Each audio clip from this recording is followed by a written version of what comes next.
Assalamualaikum warahmatullahi wabarakatuh.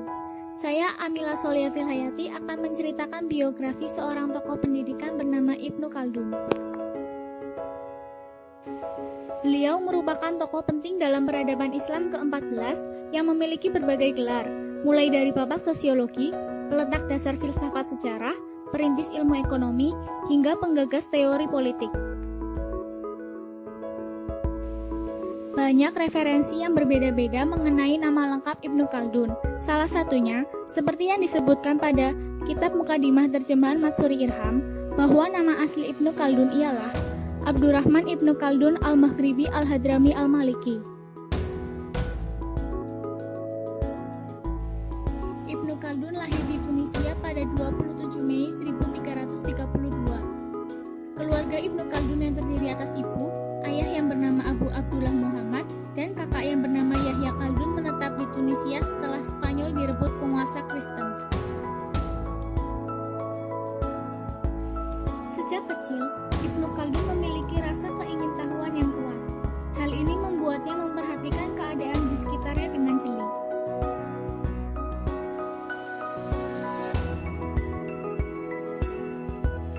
Guru pertama Ibnu Khaldun yang mengajarinya untuk menghafal Al-Quran dan menguasai tajwid adalah ayahnya sendiri. Dasar pendidikan Al-Quran yang diterapkan oleh ayahnya menjadikan Ibnu Khaldun mengerti tentang Islam dan giat mencari ilmu selain ilmu-ilmu keislaman.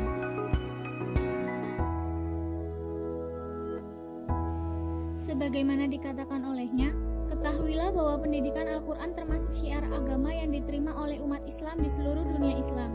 Oleh karena itu, pendidikan Al-Quran dapat meresap ke dalam hati dan memperkuat iman, dan pengajaran Al-Quran pun patut diutamakan sebelum mengembangkan ilmu-ilmu yang lain. Oleh karena itu, Ibnu Khaldun juga menimba ilmu fisika dan matematika dari sejumlah ulama Andalusia yang hijrah ke Tunisia, dan selalu mendapatkan nilai yang memuaskan. Ketika memasuki usia remaja, tulisan-tulisan dan pemikirannya telah tersebar luas.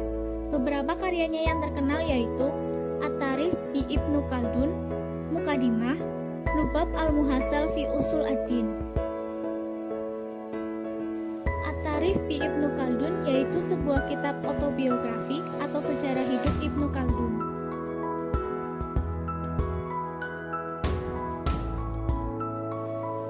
Mukadimah merupakan pendahuluan atau jilid pertama dari kitab Al-Ibar yang bercorak sosiologis historis dan filosofis. Mukadimah berisi tentang ilmu sosial. Buku ini telah diterjemahkan dalam berbagai bahasa dan masih terus dikaji hingga saat ini. Lubab al-Muhassal fi Usul ad-Din merupakan sebuah kitab tentang permasalahan dan pendapat-pendapat teologi yang merupakan ringkasan dari kitab Muhassal Afkar al-Mutaqaddimin wa al-Mutaakhirin karya Imam Fakhruddin Ar-Razi. Atas tulisan-tulisan dan pemikirannya, Ibnu Khaldun dianggap telah berkontribusi besar dalam merasionalkan ilmu sejarah dan ilmu yang lainnya. Beliau dipandang sebagai peletak dasar ilmu-ilmu sosial dan politik Islam karena pemikiran-pemikirannya yang brilian.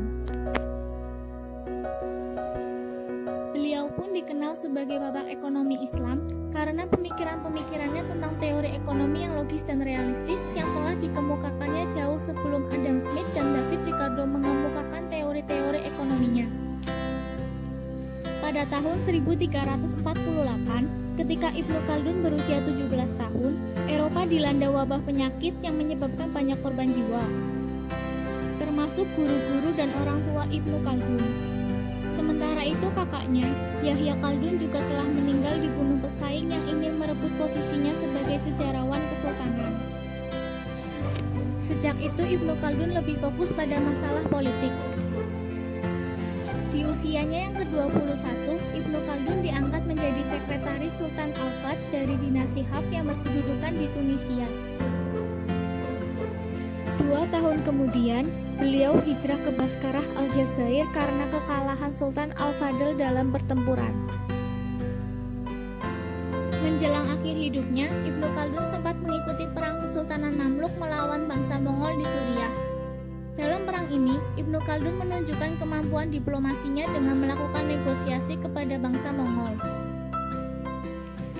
Beliau kemudian wafat pada 19 Maret 1406 di usia 73 tahun dan dimakamkan di pemakaman sufi di luar Bab al-Nasr, Kairo, Mesir.